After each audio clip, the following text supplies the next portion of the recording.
সংক্ষেপে কিছু কথা বলে যাই। আমি তো বিএনপিতে ছিলাম। বিএনপির দুজন সংগঠকের মধ্যে আমি একজন। প্রেসিডেন্ট জিয়া এবং আমি দুজনেই বিএনপি করেছিলাম। মুক্তিযুদ্ধের সময় ক্যাপ্টেন অলি আহমদ হিসাবে সর্বপ্রথম পাকিস্তানের বিরুদ্ধে বিদ্রোহ করেছিলাম। শহীদ রাষ্ট্রপতি জিয়াউর রহমান সওয়াত জাহাজ থেকে অস্ত্র খালাসের জন্য তাকে নির্দেশ দেওয়া হয়েছিল। তখনও পর্যন্ত আমরা বিদ্রোহ করব এই পরিকল্পনা চূড়ান্ত হয় নাই। তিনি যাচ্ছিলেন চট্টগ্রাম বন্দরের দিকে। ইতিমধ্যে আমি যখন খবর পেলাম ঢাকাতে শুরু হয়ে গেছে গোলাগুলি, চট্টগ্রাম সেনানিবাসে গোলাগুলি শুরু হয়েছে, অষ্টম বেঙ্গল সেনাদেরকে নিয়ে আমি বিদ্রোহ করি এবং প্রেসিডেন্ট জিয়াকে দেওয়ানহাট নামক স্থান থেকে ফিরিয়ে নিয়ে আসি। অতঃপর দুজনে মিলে কালুঘাট বেতার কেন্দ্রে যায়। পরের দিন তিনি বাংলাদেশের স্বাধীনতা ঘোষণা করেন। আমরা কেন সেদিন পাকিস্তান থেকে স্বাধীনতা চেয়েছিলাম? ওরাও তো আমাদের ভাই। কারণ আমাদের যে ন্যায্য অধিকার ছিল সেই অধিকার থেকে আমাদেরকে বঞ্চিত করেছিল। বাংলাদেশের লোকজন বিদেশে যাওয়া খুবই কঠিন ছিল। এখন 1 কোটির উপরে বাংলাদেশি লোক বিদেশে আছে।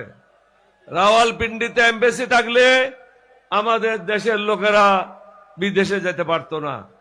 আমাদের যে অর্থনীতি হয়েছিল সেই অর্থনীতি হতে পারত না। আজকে হাসিনার এবং তার দোসররা, কিছু দুর্নীতিবাজ ব্যবসায়ীরা $234 বিলিয়ন বাংলাদেশ থেকে পাচার করেছে। এই টাকা যদি থাকতো বাংলাদেশ পৃথিবীর মধ্যে অন্যতম একটা ধনী দেশ হিসাবে পরিণত হতো। বাংলাদেশের মানুষের কোনো সমস্যা নাই, উর্বর জায়গা, আল্লাহর মেহেরবানি। এরকম জায়গা পৃথিবীতে কোনোখানে নাই। একটা বীজ পড়ে থাকলেই সেটার থেকে চারা ওঠে। কিন্তু এখানে রাজনীতিবিদেরা হলো মহা দুর্নীতিবাজ, শুধু দুর্নীতিবাজ না, মহা দুর্নীতিবাজ। শহীদ জিয়ার বিএনপি এখন আর নাই, বেগম জিয়ার বিএনপি এখন আর নাই। এখন ভাড়াটিয়াদের বিএনপি, দুর্নীতিবাজদের বিএনপি, চাঁদাবাজদের বিএনপি। ওই কারণেই আমি বিএনপি ত্যাগ করেছিলাম 2006 সালে। যদিও পরবর্তী পর্যায়ে বেগম ছিলাম, কিন্তু দেখলাম বেগম জিয়া যখন অসুস্থ হয়ে যায় তারা আবার চাঁদাবাজিতে লিপ্ত হয়ে যায়। সুতরাং এই চাঁদাবাজদের সাথে থেকে আমি দোজখে যাওয়ার জন্য রাজি না। তার থেকেও বড় কথা হলো আজকে এই মাঠে বলে যায়, এই জাতি যদি সঠিক সিদ্ধান্ত না নেয় স্বাধীনতা বিপন্ন হবে। আমরা যুদ্ধ করেছিলাম স্বাধীন সার্বভৌম বাংলাদেশের জন্য। এখন একটা দল বিদেশিদের দালালি করছে, তাদের ইচ্ছা অনুযায়ী কাজ করছে, তাদের ইচ্ছার বাইরে যেতে পারবে না। আমি বলেছিলাম এরশাদকে একটা চেইন লাগিয়েছিল, এরশাদের ভাই কাদেরকে 2টা চেইন লাগাইছিল ভারতে। এখন যারা আমাদের বিরুদ্ধে নির্বাচন করছে তাদেরকে 3টা চেইন লাগাইছে। সুতরাং ভারতের বাইরে, রর বাইরে তারা যেতে পারবে না। আমরা চাই না এই দেশ ভারত শাসন করুক। সিদ্ধান্ত নিতে হবে, সেই সিদ্ধান্ত হবে 11 দলীয় ঐক্য জোটকে ক্ষমতায় আনার জন্য ভোট দিতে হবে। যে যেখানে প্রার্থী আছে বিভিন্ন মার্কা নিয়ে আমরা আছি। আমি জামাত হই নাই, জামাতের লোকেরাও এলডিপি হয় নাই। আমরা স্ব পরিচয় নিয়ে এক জায়গায় একত্রিত হয়েছি। কেন একত্রিত হয়েছি? হাসিনার দোসরদেরকে এখান থেকে বের করার জন্য, পরাজিত করার জন্য। হাসিনা চলে গেছে, আপনারা শুনেছেন বিএনপির মহাসচিব কি বলেছে। 2টা গুরুত্বপূর্ণ স্টেটমেন্ট। একটা হলো তিনি বলেছেন যে জুলাই বিপ্লবে তাদের কোনো অংশগ্রহণ ছিল না, তাদের কোনো ছাত্রদল যুবদলের ছেলে মৃত্যুবরণ করে নাই। আরেকটা গুরুত্বপূর্ণ কথা তিনি বলেছেন, আওয়ামী লীগের যারা আছে তার এলাকায় বা বাংলাদেশে তাদের বিরুদ্ধে কোনো মামলা করা হবে না। তাহলে আওয়ামী লীগের জায়গায় এখন কে কাজ করছে? বিএনপি কাজ করছে। তাহলে আপনাদেরকে বুঝতে হবে এই দেশ তারা বিক্রি করার জন্য পায়তারা করছে। আপনারা যদি নিজে পায়ের কুড়া মারেন, আপনাদের কেউ সাহায্য করতে পারবে না। আমি আবার বলে যাই সমগ্র জাতিকে, আমাদের 11 দলীয় ঐক্য জোটের পতাকা তলে ঐক্যবদ্ধ হন। কারণ আমরা সুশাসন চাই, আমরা ন্যায় বিচার চাই, দুর্নীতি মুক্ত সমাজ চাই, চাঁদাবাজ মুক্ত সমাজ চাই, এবং যারা বেঈমান মুনাফেক দেশদ্রোহী তাদের হাত থেকে বাংলাদেশকে মুক্ত করতে চাই। বাংলাদেশকে এগিয়ে নেওয়ার জন্য দরকার সঠিক ইমানদার লোক। ইমান যদি না থাকে তার কাছে কিছুই নাই। বেঈমান মুনাফেকদেরকে দিয়ে বাংলাদেশ আর চলবে না। আপনারা যেখানে যান এক একজন জামাত আমিরের ভূমিকায় অবতীর্ণ হবেন। প্রত্যেকটা জায়গায় গিয়ে যেখানে যান সবাইকে বলবেন দেশকে বাঁচান। এখন বিএনপি, এখন জামাতের বিষয় না, 11 দলীয় ঐক্য জোটের বিষয় না, এখন বিষয়টা হলো দেশ কি স্বাধীন থাকবে না ভারতের অধীনে এটা চলে যাবে। এই দেশ যদি স্বাধীন রাখতে হয় আপনাদের সবাইকে আবার শহীদ হওয়ার জন্য প্রস্তুত থাকতে হবে। আমি বলেছি, আমার একটা প্রেস কনফারেন্সে বলেছি, ভারত যদি মনে করে সহজে এই দেশ তারা দখল করে নেবে, আমরা 15 দিনের মধ্যে 1 কোটি লোককে যুদ্ধের জন্য প্রস্তুত করতে পারবো। আমাদের ছেলেরা জান দিতে শিখেছে, সুতরাং এখন কোনো ভয় নাই।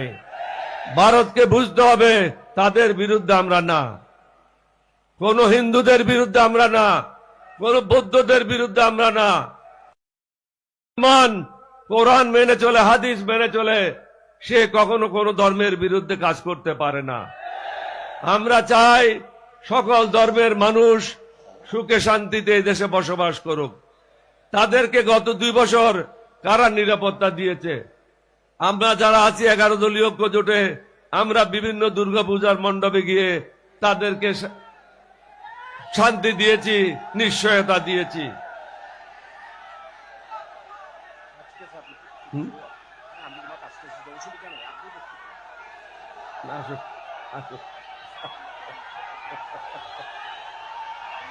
আপনাকে ওয়েলকাম।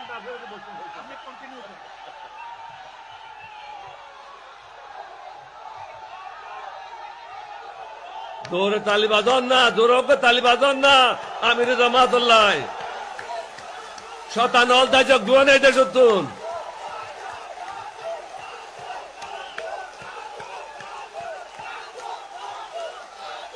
মাঝে মাঝে তালি না বাজাইলে শতানল যাইত ন, শতানল ডরাই দে, এই জোশরে ডরাই দে, শতানল এনে ন ডরায়। আশা করি সমগ্র জাতি, দল মত, জাতি ধর্ম নির্বিশেষে 11 দলীয় ঐক্য জোটের পতাকা দলে ঐক্যবদ্ধ হয়ে সুশাসন প্রতিষ্ঠা করার জন্য, ন্যায়ের শাসন প্রতিষ্ঠা করার জন্য, সকল মানুষের জন্য সমান সুযোগ সৃষ্টি করার জন্য এবং দেশকে বাঁচানোর জন্য। আমি আবার বলে যাই, তৃতীয়বার দেশের স্বাধীনতা সার্বভৌমত্ব নস্যাৎ হতে পারে আপনাদের একটা ভুল ভোটের কারণে। আল্লাহর ওয়াস্তে কাজটা করবেন না। যারা বেঈমানি করেছে, অতীতে যারা দুর্নীতি করেছে এবং তারা দুর্নীতিতে সিদ্ধহস্ত, তাদেরকে ভোট দেওয়ার কোনো কারণ নাই। তাদেরকে যদি ভোট দেন, এটা হলো আপনার কাছে একটা আমানত। আমানতের খেয়ানত যারা করে আল্লাহ তাদেরকে ক্ষমা করবে না। আপনি যোগ্য ব্যক্তিকে ভোট দেবেন, কোন মার্কাকে না। 11 দলীয় জোটে যে যোগ্য প্রার্থীরা আছে, এখানে কোনো ঋণ খেলাপি নাই, এখানে কোনো সন্ত্রাসী নাই, এখানে কোনো চাঁদাবাজ নাই, এখানে কোনো রয়ের দালাল নাই। সুতরাং নিঃসন্দেহে আপনারা আমাদেরকে বিশ্বাস করতে পারেন। আমি একজন মুক্তিযোদ্ধা হিসেবে আমি কেন জামাতে আসলাম এটা আপনাদেরকে বুঝতে হবে। কারণ আমি যেটা করতে পারি নাই, এখন শফিক সাহেব সে দায়িত্ব নিয়েছে, তার নেতৃত্বে সেটা হবে। সমগ্র বাংলাদেশে মানুষ স্বাধীনতার যে সুফল সেটা ভোগ করবে। আপনাদের সবাইকে ধন্যবাদ। বাংলাদেশ জিন্দাবাদ, 11 দলীয় ঐক্য জোট জিন্দাবাদ, এলডিপি জিন্দাবাদ। শফিক সাহেব বলল জোরে তালি বাজন না, জোরে তালি বাজন না, নয় তো এবার ডাইল খাইয়ে তালি হইত জোরে জোরে। হাসিনা ভারত তো তুনুক না, হাসিনা ভারত তুনুক ফাল দিয়ে মোদির ফলত পরে যাইবে। আসসালামু আলাইকুম ওয়া রাহমাতুল্লাহি ওয়া বারাকাতুহু।